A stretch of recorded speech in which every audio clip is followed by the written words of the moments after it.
Coucou, bienvenue dans un nouveau vlog. Je vais commencer cette vidéo par deux avis lecture, un avis d'un livre papier et un avis numérique. Je vais commencer avec le livre papier. J'ai terminé La femme de ménage de Freida McFadden. Moi j'ai la version poche. C'est un livre qui est traduit de l'anglais. Il s'agit ici d'un thriller domestique que j'ai vraiment beaucoup aimé. Je l'ai trouvé haletant. Il y avait du suspense, il y avait du rythme, c'était vraiment tout ce dont j'avais besoin, c'était ce que j'avais envie de lire.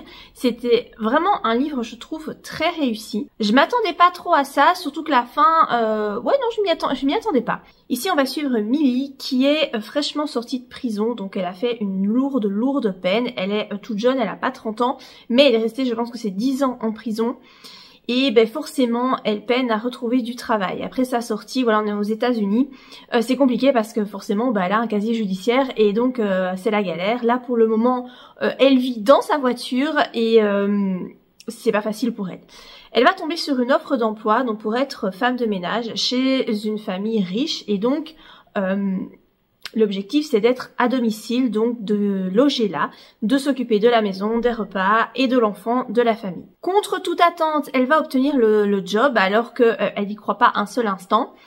Mais voilà, la famille est un petit peu particulière. Il y a donc Monsieur et Madame Winchester et leur fille Cécé. Au début, voilà, tout se passe bien, mais bien vite, Millie commence à se rendre compte que la maman, Nina, est vraiment bizarre. On dirait qu'elle a un souci psychologique parce que vraiment, elle a des réactions très étranges et elle n'est pas toujours très logique. Voilà, elle traite aussi Millie comme de la merde et ça, c'est vraiment pas très cool. Mais Millie décide de tenir bon parce qu'en fait elle a pas d'autre chance vu qu'elle trouve pas de boulot.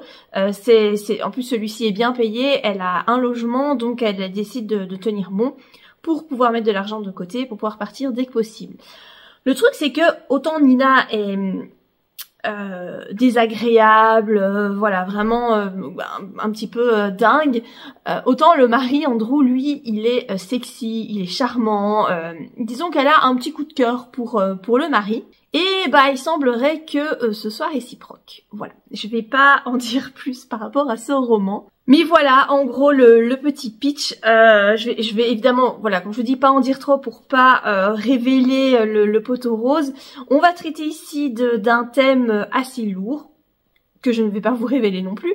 Mais vraiment, c'était très bien. Il y avait vraiment énormément de suspense et ouais, j'ai trouvé tout ce que j'aime dans un thriller psychologique, je l'ai retrouvé ici. Alors, c'est pas sanglant. C'est pas alors glauque peut-être un petit peu oui mais ça va quoi, on n'est pas dans du thriller vraiment avec des scènes macabres, des viols etc, on n'est pas là dedans. Moi c'est ce que j'appelle plus un thriller domestique même si il est considéré comme un thriller psychologique, je pense que j'ai vu ça quelque part, oui ici derrière, un thriller psychologique, pour moi on est plus dans du thriller domestique. C'était vraiment très chouette, je vous le conseille, moi j'ai vraiment passé un super moment et j'ai vu qu'il y avait une suite que je lirai avec grand plaisir quand il sera publié en format poche. En format numérique, j'ai lu Le sourire au livre de Cynthia Kafka, je crois que c'est ça son nom. Je vous mettrai de toute façon la couverture. C'est le premier roman de l'autrice que je lis. Alors cette autrice, je la connais de par son blog, c'était Maman Bavarde à l'époque, alors ça date, hein, c'était il y a hyper longtemps.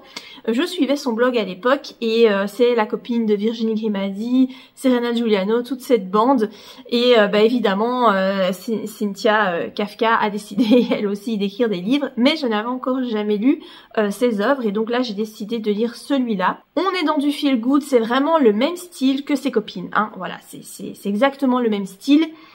C'était sympa. Alors c'est clairement pas aussi bien que Virginie Grimaldi pour moi. Vraiment, Virginie Grimaldi, elle est très au-dessus.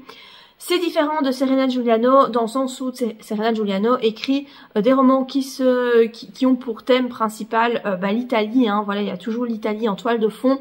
Ce qui est vraiment chouette, d'ailleurs, je trouve, parce que lire ces romans quand c'est l'été, je trouve ça top. Ici, voilà, on n'est pas là-dedans. Mais pour autant, c'est vraiment du feel good. Alors, avec comme trame de fond une grosse tragédie. On va suivre l'histoire de Alex qui a 15 ans et qui malheureusement a vécu vraiment une grosse tragédie puisque son beau-père, sa maman et ses deux petits frères sont décédés dans un accident de voiture. Du coup, eh bien, elle est bien obligée d'aller vivre chez son père, qu'elle ne connaît pas ou très peu. Elle l'a vraiment pas beaucoup vu dans sa vie. Et là, ça fait, je crois, 4 ans qu'elle l'avait pas vu. Et donc voilà, elle a vraiment pas de lien avec cet homme. Et ben, c'est la seule famille qui lui reste. Et donc, elle débarque chez ce monsieur. Et donc, ils vont essayer de s'apprivoiser l'un l'autre. Elle, ben, forcément, elle porte sur ses épaules une douleur immense, hein, comme on peut s'en douter. Donc on a ces deux personnages et on a aussi deux autres personnages qui gravitent autour de cette famille. On a Ida qui est une vieille femme que le papa a engagée en tant que gouvernante pour Alex. Le papa doit souvent s'absenter à cause de son travail et donc il faut quelqu'un pour veiller sur sa fille. Donc il a engagé cette dame qui est âgée, elle a dans la soixantaine. Et on sent bien qu'elle cache certaines choses, voilà, qu'elle a un espèce de secret. Et la quatrième personne qu'on va suivre, c'est Solène, qui est une jeune femme qui, elle aussi, porte voilà, son lot de souffrances. Elle a décidé de parcourir la France à vélo, donc elle prend une année sabbatique. De base, elle est avocate. Et eh bien, toutes ces personnes enfin, Solène va rencontrer donc notre famille de Ida, Grégoire, José Grégoire et Alex. Donc elle est à vélo et elle va avoir un accident, la personne va faire un délit de fuite, Ida arrive justement à ce moment-là, récupère Solène et va décider de s'en occuper. Solène va bien se plaire dans cette famille, elle va réussir à redonner le sourire à Alex, du coup elle va rester un petit peu près d'eux. De toute façon, sa cheville, elle s'est foulée la cheville, elle peut pas refaire du vélo tout de suite, donc elle a pas trop le choix que de rester là quelques temps. Et donc voilà, toutes ces personnes vont apprendre à se connaître, vont apprendre à se guérir l'une l'autre. Voilà, on est vraiment dans un feel good typique, sans surprise, avec donc des grosses tragédies, des belles leçons de vie, de l'espoir, un happy end. Voilà, il y a vraiment rien de surprenant dans ce roman. Alors j'ai quand même trouvé qu'il était sympa, c'est plutôt bien écrit, c'était assez chouette à lire. J'ai pas grand chose à en dire, j'ai pas adoré, voilà, j'ai pas non plus détesté. Je crois que c'est un roman que je vais vite oublier malheureusement. C'était distrayant, mais c'est clairement pas, il fait pas partie des meilleurs feel good que j'ai pu lire. C'est pas trop gnangnan, parce que moi j'avais un peu peur de ça. C'est toujours, je trouve, délicat les feel good, parce que tu peux vite tomber dans la niaiserie et moi c'est un truc que j'aime pas. Ici on n'est pas dedans, donc ça je trouve ça très bien. Voilà, par rapport à ce livre, j'ai pas grand chose d'autre à vous en dire. Je sais que là, Cynthia Kafka a sorti un nouveau roman là tout récemment, je sais plus comment il s'appelle. Peut-être que je le lirai, je verrai bien en fonction de s'ils font des promos au niveau du format numérique. C'est pour ça que j'avais acheté celui-ci, parce qu'il était vraiment pas cher. Donc, à voir dans le futur. C'était pas mal. C'était pas le meilleur, mais c'était pas mal. Voilà donc pour mes deux lectures terminées. Là, je suis en train de lire ce roman-ci. Donc, c'est un Jérôme Loubry, Le Chant du Silence. Donc, c'est le dernier qui est sorti en format poche. Il en a sorti un autre en format broché, je crois, et je sais plus du tout le titre. Mais voilà, celui-ci, en plus, la couverture, je la trouve vraiment très très belle. Alors, je suis à la page 88, donc je veux pas non plus avancer de fou. Et pour le moment, j'adore. Voilà, Jérôme Loubry, il fait partie de mes auteurs préférés. Je trouve que... ouais, je sais pas, il a une écriture addictive, tu rentres directement dans le roman, t'as envie d'en savoir plus, ça fonctionne super bien. Voilà, pour le moment, je suis à fond dedans, j'aime beaucoup, et je vous en reparlerai quand je l'aurai terminé. Voilà pour ce premier rush vidéo, je vous dis à plus tard pour la suite de la vidéo. Et coucou, je vous retrouve pour la suite de cette vidéo, et par un point lecture, j'ai terminé un roman. Il s'agit d'un Jérôme Loubry, Le Chant du Silence. C'est le dernier paru en poche. Par contre, il en a écrit un autre là, qui est en format broché, mais je vous avoue, je sais pas du tout quel est son titre. Il a été publié chez Calman Levy en 2023. Jérôme Loubry, c'est un auteur que j'aime beaucoup. Là, il me reste juste à lire son premier roman et forcément le dernier qu'il a écrit. Donc j'en ai lu quand même, j'ai lu tous ses autres romans. Je les ai tous aimés, alors à des degrés différents, bien entendu. Celui-ci, je l'ai apprécié. Franchement, j'ai passé un super moment. Après, c'est pas mon préféré. Voilà, c'est pas mon préféré de ces romans. J'ai trouvé que... Est-ce que la fin était fort attendue? Peut-être. Je sais pas. J'ai trouvé qu'il n'y avait pas tellement d'ingéniosité, ou en tout cas de retournement de situation. Il m'a habituée à plus, en fait. Pour autant, je vous dis, j'ai passé vraiment un très très bon moment. Mais voilà, je le trouve un petit peu en dessous des autres. Ce que j'ai apprécié dans celui-ci, c'est que je trouve qu'il plante en fait son roman dans un décor assez inhabituel, puisqu'on va se retrouver au milieu de pêcheurs. Et c'est vrai que c'est un monde que je connais pas forcément. Moi, le monde de la pêche, c'est pas du tout... Enfin voilà, moi j'habite pas du tout près de la mer, donc je connais pas trop ce milieu-là. Et là vraiment, on est plongé au cœur de ce monde-là, des pêcheurs, des difficultés à récolter le poisson, etc. Aussi de ces hommes qui sont tiraillés entre la terre et la mer. Et j'ai trouvé ça assez intéressant comme point de vue, comme façon de présenter l'histoire. On va suivre ici Damien, dont le papa est décédé, donc Damien qui a dans la trentaine. Et en fait, il s'est suicidé. Ça fait des années qu'il a plus parlé à son père parce que son père est un meurtrier. Il a tué quelqu'un, au début on sait pas qui, et... il a fait de la prison et du coup Damien n'a plus jamais parlé à son père. Je crois que la dernière fois qu'il lui a parlé il devait avoir 15-16 ans, un truc comme ça. Là voilà, sa maman est décédée il y a quelques années aussi. Il retourne donc dans ce petit village de pêcheurs pour l'enterrement, pour gérer les funérailles, etc. et pour la succession. Et là il va découvrir des secrets. Voilà, sa maman qu'il a toujours idéalisée, on va dire, finalement elle était peut-être pas si blanche que ça. Et puis son papa, qu'il déteste, il a été jusqu'à cracher sur le cercueil de son papa. Voilà, c'est quand même assez violent comme image. En fait, au fur et à mesure des choses, il découvre que il a peut-être cru des choses qui n'étaient pas vraies sur son père. Et donc voilà, il y a une espèce de petite enquête personnelle qui va démarrer.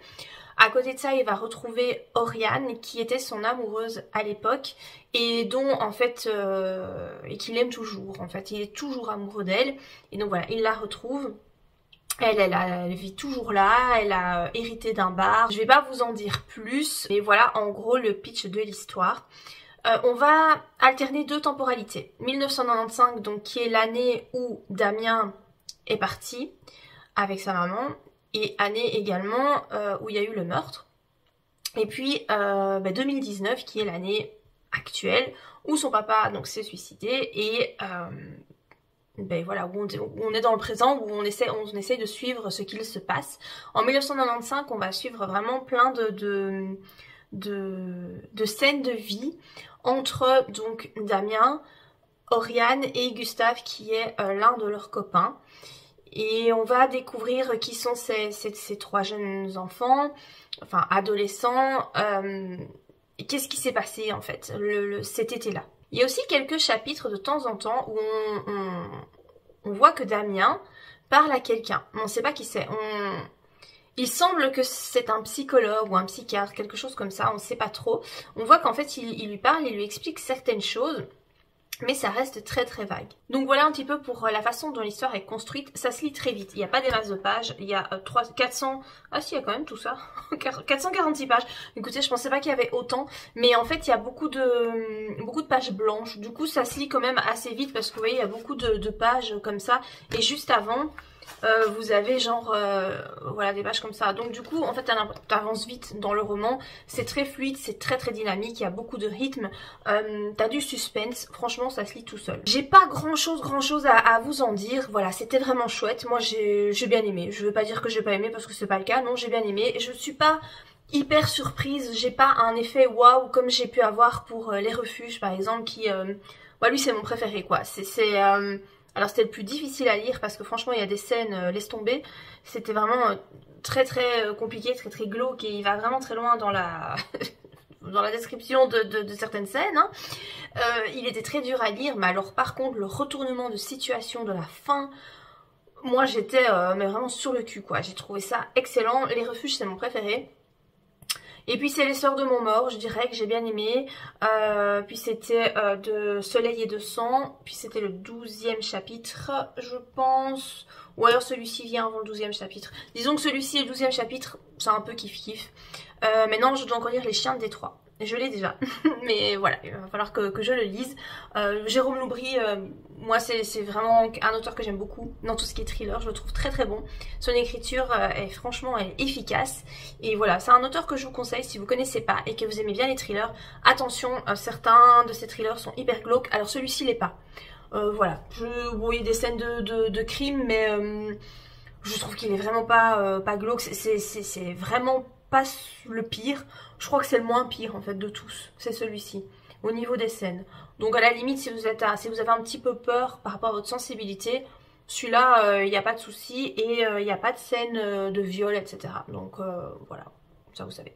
Voilà par rapport à ce petit rush vidéo sur mon point lecture donc de mon dernier roman. Je vous retrouve plus tard pour d'autres points lecture et un petit haul. Et coucou, je vous retrouve pour le petit rush final de cette vidéo.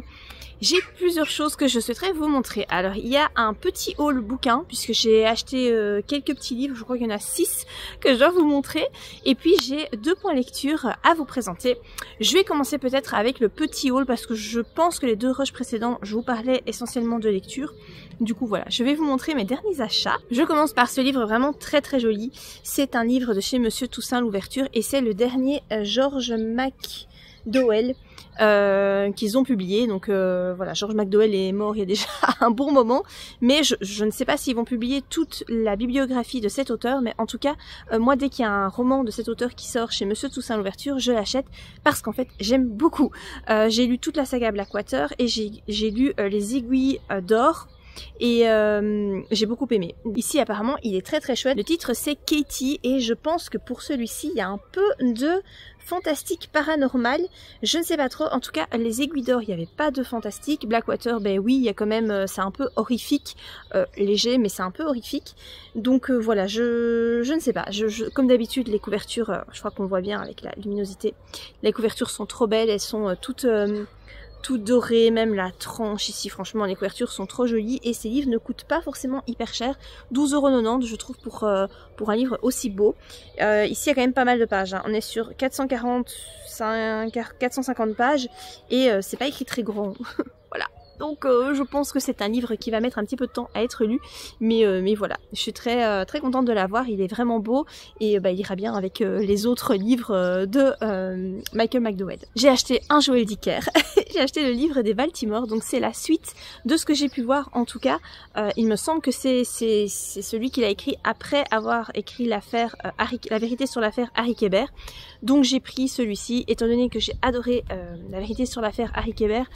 Bah, j'ai envie de continuer ma découverte de cet auteur, hein, voilà, forcément. Donc j'ai acheté celui-ci il y a moins de pages, il y a 587 pages, donc il y a moins de pages que pour l'affaire Harry Kéber, mais voilà, je suis impatiente de le lire bien entendu, vu que j'ai vraiment adoré le livre que j'ai lu précédemment. J'ai acheté un livre qui sent bon l'été. C'est un Serena Giuliano et donc c'est Un coup de soleil.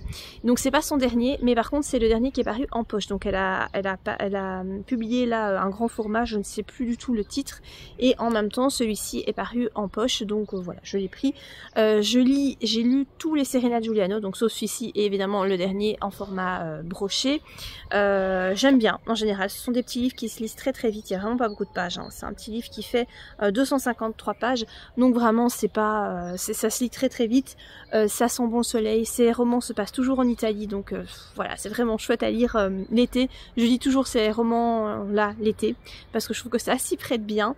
Je sais même pas du tout de quoi ça parle ici, mais je fais confiance à Serena Giuliano pour me faire passer un très bon moment. Concernant les romans, c'est le dernier, j'ai acheté un Melissa d'Acosta, Les femmes du bout du monde.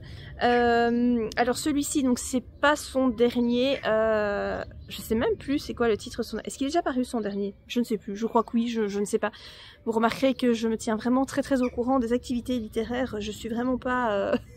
je ne suis pas.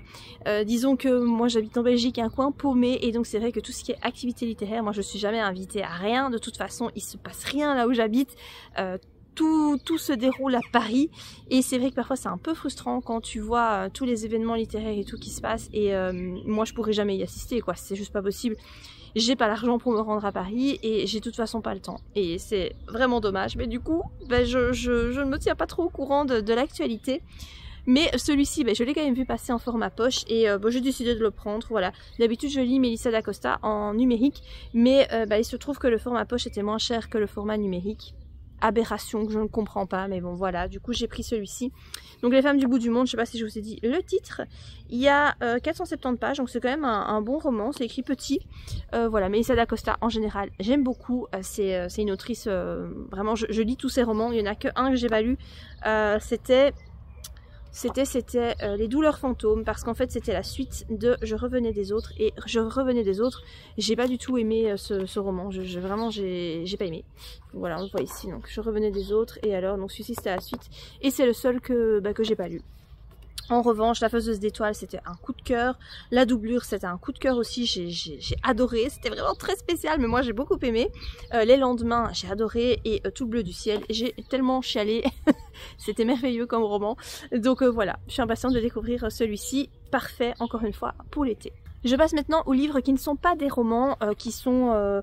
Enfin, vous allez voir, voilà. Ici, un livre sur l'aquarelle, par exemple. Donc, c'est de Blanche Tristan. Donc, c'est Jardin fleuri à l'aquarelle.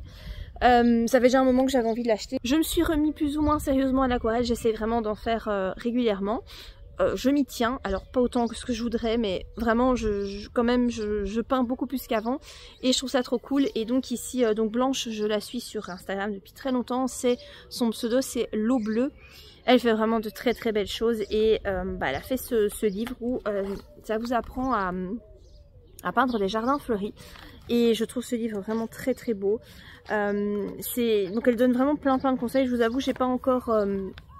j'ai commencé à le lire, hein, voilà, on voit mon petit marque-page ici. C'est vraiment très beau, très poétique, plein de belles couleurs, voilà. Je pense que vous avez plusieurs niveaux dans le livre. Vous avez vraiment des pas à pas en commençant par voilà, ce qui est débutant. Voilà, par exemple, ici je me suis arrêtée là. Donc elle explique comment peindre des pots avec des fleurs et je crois que c'est le premier truc qu'elle montre à peindre. Je crois qu'avant c'est vraiment très théorique sur les différentes techniques d'aquarelle, etc. Vraiment pour un petit rappel pour les niveaux intermédiaires et pour le niveau débutant, voilà, ça vous apprend, ça vous montre aussi, elle vous dit quelle couleur elle utilise, etc. Donc elle utilise les couleurs uniquement Winsor & Newton. Moi c'est pas les couleurs que j'utilise, moi j'utilise Sennelier, mais j'ai acheté quand même 2 couleurs Winsor & Newton parce que j'ai vu qu'elle les utilisait et je les trouvais trop belles, donc du coup j'ai craqué. Et là voilà, elle montre vraiment, on commence avec des petits éléments décoratifs. Donc voilà, on commence comme ça avec le seau en zinc et je vais m'entraîner dans mon petit carnet de croquis. C'est pour ça que je me suis arrêtée là parce que je me suis dit qu'il fallait que je prenne mon carnet et que j'applique tout ce qu'elle explique dans ce livre. Et le deuxième livre que j'ai acheté, c'est une BD, je n'achète jamais de BD, c'est celle-ci, donc l'Oasis, petite genèse d'un jardin biodivers, donc c'est de Simon Hureau. J'ai acheté cette bande dessinée parce que je l'ai vue sur la chaîne de Caro from Moonland, elle en vantait les mérites et ça avait l'air vraiment très bien. Alors c'est pas une bande dessinée classique, je vous montre un peu les planches, vous voyez c'est un peu... il y a des bulles, etc. Les dessins sont franchement jolis. Ça a l'air très sympa. Vraiment, j'ai très hâte de me plonger dedans. Ça a l'air vraiment beau. Déjà rien que le début, quand vous ouvrez l'ouvrage, c'est vraiment joli quoi. Voilà, c'est quand même une grosse bande dessinée. Hein. Il y a quand même 113 pages, donc voilà, c'est quand même pas mal. J'avais vraiment envie de la découvrir, j'avais envie d'un beau livre, donc du coup j'ai pris celui-ci qui est dans ma wishlist depuis l'année passée, je l'avais pas acheté. Je me suis dit bon voilà c'est bon, j'ai pris celui-là avec en même temps le livre sur l'aquarelle et voilà, je suis très contente de l'avoir et je suis pressée de lire hein, comme tous mes bouquins. Donc voilà par rapport au livre que j'ai acheté. Maintenant je passe au point lecture. Alors il y a un Guillaume Musso Angélique que j'ai acheté tout récemment. Et Guillaume Musso, la dernière fois que j'ai lu un livre de Guillaume Musso, je sais pas, j'étais pré-ado, enfin non j'étais pas pré-ado, j'étais ado, j'étais jeune adulte, c'est plutôt ça que je voulais dire, je sais pas, je vais peut-être avoir 18-19 ans, je ne sais plus trop, je n'ai plus lu de roman de cet auteur depuis, et là j'ai eu envie de le redécouvrir puisque maintenant il écrit des romans un petit peu plus style policier. Et effectivement ici on est sur un espèce de petit thriller, je sais pas comment ils appellent ça, ils appellent pas ça thriller, je sais pas vous dire. C'est un roman à suspense. Voilà, il n'y a rien de glauque, il n'y a rien de sanglant, bien qu'il y a un suicide. Mais voilà, il n'y a rien de décrit qui est vraiment... On n'est pas sur un thriller à la Frontilier, quoi. Absolument pas. Ici, on va suivre deux personnages. On suit d'abord Mathias, qui est un ancien inspecteur de police, qui se réveille à l'hôpital parce que il a fait, je crois, une crise cardiaque, enfin en tout cas un accident cardiaque. Et quand il se réveille, il y a une jeune fille à son chevet qui joue du violoncelle, Louise. Et cette jeune fille de 17 ans va engager en quelque sorte Mathias parce que sa maman s'est suicidée. Et la jeune fille croit que ce n'est pas du tout un suicide, mais que c'est bien un assassinat. Et donc, elle veut que Mathias enquête là-dessus, bien qu'il ne soit plus dans la police. Elle veut vraiment l'engager, quoi. Et sa maman, à Louise, était une ballerine très très célèbre. Elle a été danseuse étoile. Et là, voilà, elle était beaucoup plus vieille. Elle était forcément sur le déclin. Je pense qu'elle dansait même plus. Et donc on va découvrir son histoire à cette dame, on va découvrir l'histoire de Louise, on va découvrir l'histoire de Mathias aussi. Toutes ces histoires vont se recouper à un moment donné. Et voilà, c'est vraiment une espèce d'enquête. Mathias va, bien qu'il ait pas mal de réticence au départ, il va quand même enquêter sur... disons qu'une alarme va se déclencher dans sa tête. Et donc il va aider finalement Louise, bien qu'il n'ait pas très envie au départ de l'aider. Et donc voilà, on va suivre vraiment tout ce petit monde. Ça se lit extrêmement vite. C'est écrit hyper gros, franchement. C'est écrit super gros par rapport à d'autres romans voilà, que j'ai pu lire. Ça se lit très vite, c'est vraiment très sympa. J'ai passé un très très chouette moment. Et du coup, ça me donne envie de lire d'autres romans de Guillaume Musso parce que je l'ai trouvé hyper chouette. Le dernier roman dont je vais vous parler, je vais vous en parler vraiment vite fait parce que c'est un tome 5. J'ai lu le tome 5 des Détectives du Yorkshire, donc Rendez-vous avec le danger de Julia Chapman. J'ai adoré. Il était génial ce roman. Oh vraiment, il fait partie de mes préférés. Dans les 5 que j'ai lus, mon préféré c'est toujours le deuxième et je crois que celui-là vient après. J'ai adoré. Il était top ce roman. Vraiment, c'est une série que je vous conseille. Elle est terrible cette série. C'est du cozy mystery. Mais vraiment, je trouve que elle porte bien, cette saga porte bien le nom de son genre, quoi. C'est cozy parce que moi je me sens hyper bien dans cette série. Je me sens hyper bien avec les personnages, avec le village. J'ai tout le temps envie d'y revenir. Je trouve... je me sens bien dans ce roman, bien qu'il y ait question de meurtre, etc. Et mystery, parce qu'effectivement, voilà, à chaque fois, il y a une enquête, il y a des meurtres, il y a... Voilà. Après, c'est pas glauque dans le sens où il n'y a pas de description du meurtre. Ça me fait penser, en fait, aux séries, tu sais, genre arabesque d'Eric, mais en beaucoup mieux, quoi, en moderne, puisque ça se déroule, je crois, en 2019, un truc comme ça. Donc, c'est vraiment moderne. Les personnages principaux, Delilah et Samson, ils sont tellement cool, enfin... Ce roman était vraiment chouette. Ici, par rapport à l'enquête, on se retrouve dans une vente aux enchères de bestiaux. On va donc se retrouver dans un monde que moi je connaissais pas du tout, puisque la vente aux enchères de moutons, c'est pas du tout un sujet que je connais. Mais du coup, moi ça m'a intéressée. On est très très fort dans tout ce qui est monde agricole, campagne, ferme.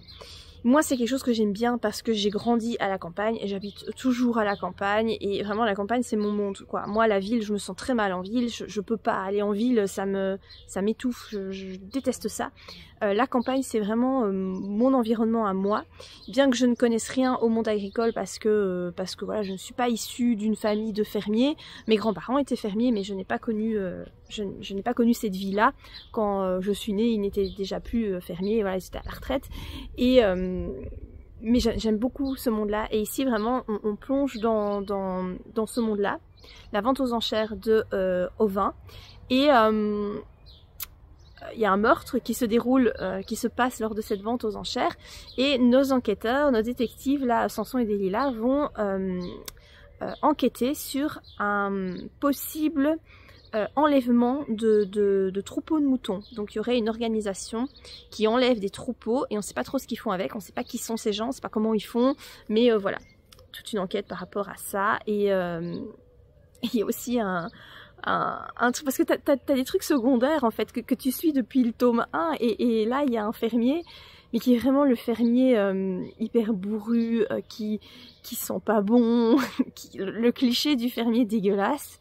Attention, tous les fermiers sont pas comme ça, bien entendu, mais lui c'est vraiment le fermier rural, voilà, profondément rural, et il veut que Delilah lui trouve une femme, et donc c'était déjà dans le tome précédent, et elle en chie pour lui trouver une femme, parce qu'il n'y a personne qui veut de lui, quoi.